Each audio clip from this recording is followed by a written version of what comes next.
Hello friends, Rehman গার্ডেন্সে আপনাদের প্রত্যেককে স্বাগতম। আশা করছি আপনারা প্রত্যেকে সুস্থ আছেন এবং ভালো আছেন। আপনাদের প্রত্যেকের সুস্থতা কামনা করে আজকে একটা নতুন ভিডিও শেয়ার করতে চলেছি। আপনাদের সঙ্গে যে ভিডিওগুলো শেয়ার করেছি এর আগে ড্রাগন গাছের কাটিং কিনে আনার পর কীভাবে আমি বসিয়েছি সেই কাটিংটা আমি আপনাদের দেখিয়েছি।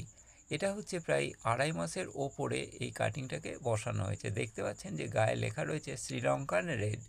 আমি এটা ডায়মন্ড হারবারের ওদিক থেকে একটা জায়গা থেকে এই ইউটিউবের ভিডিও দেখে সেই ভদ্রলোকের কাছ থেকে এই কাটিংগুলো কিনে এনেছিলাম। তার মধ্যেই একটা কাটিং হচ্ছে শ্রীলঙ্কান রেড। এই শ্রীলঙ্কান রেডটা আমি মাটি দিয়ে এই প্লাস্টিকের মধ্যে হাতে তৈরি করে বসিয়েছিলাম।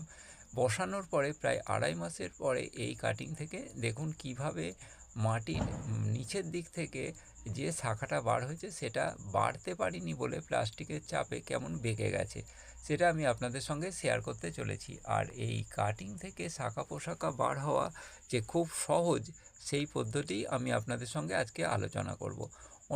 অনেক নার্সারিতে করে থাকে কি, এই ড্রাগন গাছের সঙ্গে যে শিকড় গজানোর জন্য একটা পাউডার ব্যবহার করে থাকে, কারণ তাদের খুব দ্রুত শিকড় গজানোর দরকার, যেহেতু তাদের এটা ব্যবসা।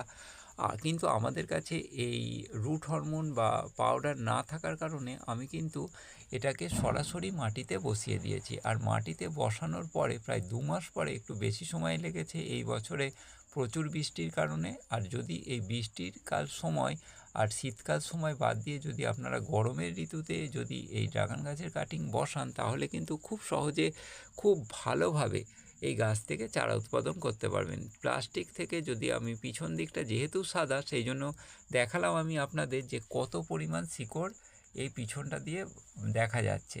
আর ড্রাগন গাছকে আপনি যদি একটু পরিচর্যা করেন তাহলে কিন্তু প্রচুর পরিমাণে ফল দিতে সক্ষম। বছরের কয়েকটা মাস ছাড়া সারা বছরই কিন্তু ড্রাগন গাছে ফল হয়।